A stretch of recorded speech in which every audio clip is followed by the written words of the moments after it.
Welcome to Just for Today with Heavy Brown. Better on the table. Okay, just for today, March 13th, that one special person. We've asked someone to sponsor us, and the reasons we have for asking that particular person are as many as the grains of sand on the beach. Perhaps we heard them share at a speaker meeting and thought they were funny or inspiring. Perhaps we thought they had a great car and we would get one by working the same program they work. Or maybe we live in a small town and they were the only person who had the time available to help. Whatever our initial reason for getting that sponsor we have, we're sure to find that our reasons for keeping them are quite different. Suddenly they'll amaze us with some stunning insight, making us wonder whether they've been sneaking peeks at our fourth step, or maybe we're going through the same sorts of life crisis and their experience with the same problems help us in ways we never dreamed possible. We call them in pain, and they come up with special combination of caring words that provide genuine comfort. None of these remarkable feats on the part of our sponsor are more coincidence. They've simply walked the same path before us. A higher power has placed that one special person in our lives, and we are grateful for their presence. Just for today, I will appreciate that one special person in my life, my sponsor. A sponsor is very important.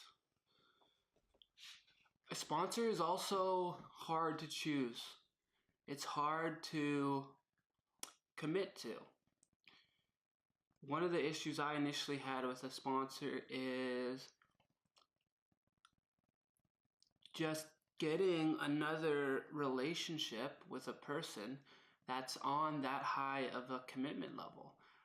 Now, it really isn't crazy high of a commitment level, but when you don't have a sponsor and you're thinking about getting one, when I first got one, I was just scared of having another person in my life that knows me intimately. Really, no one knew me intimately. 0 people. And having a sponsor, you're supposed to tell them pretty much everything. You're supposed to be very honest with them, as honest as you can be about your feelings, and tell them all the gory details of your experience. So initially, I didn't want that, because kind of any sort of bond, any sort of relationship, any sort of friendship that I had with any person, I destroyed and I broke and I threw away during my addiction. I did not want to make another one, because I knew that I would just burn that bridge eventually.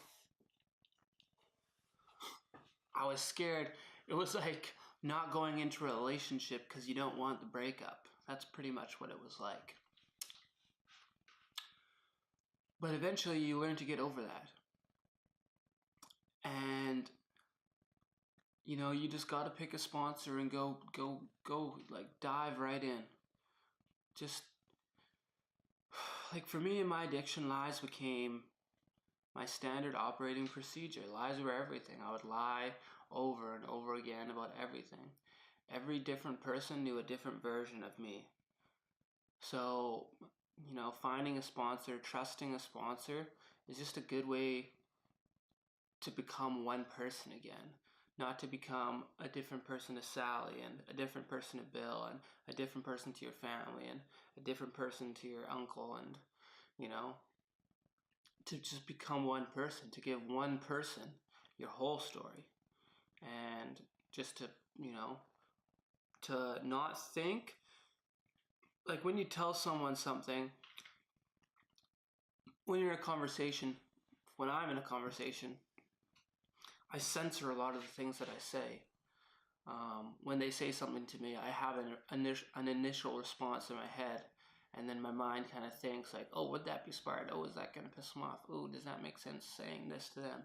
And it kind of censors it and just kind of finds this kind of most likely statement back to them that they want to hear.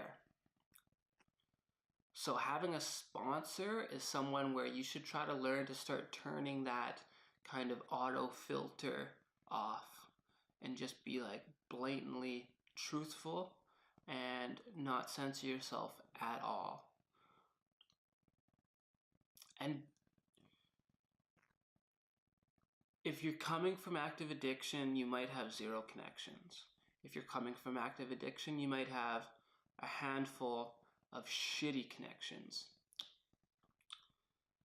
A new start with a sponsor should be your best attempt at a new good connection. Keep it straight up. You're gonna make mistakes. But when you make mistakes with your sponsor, when you don't pick up, or when you don't call them, correct them.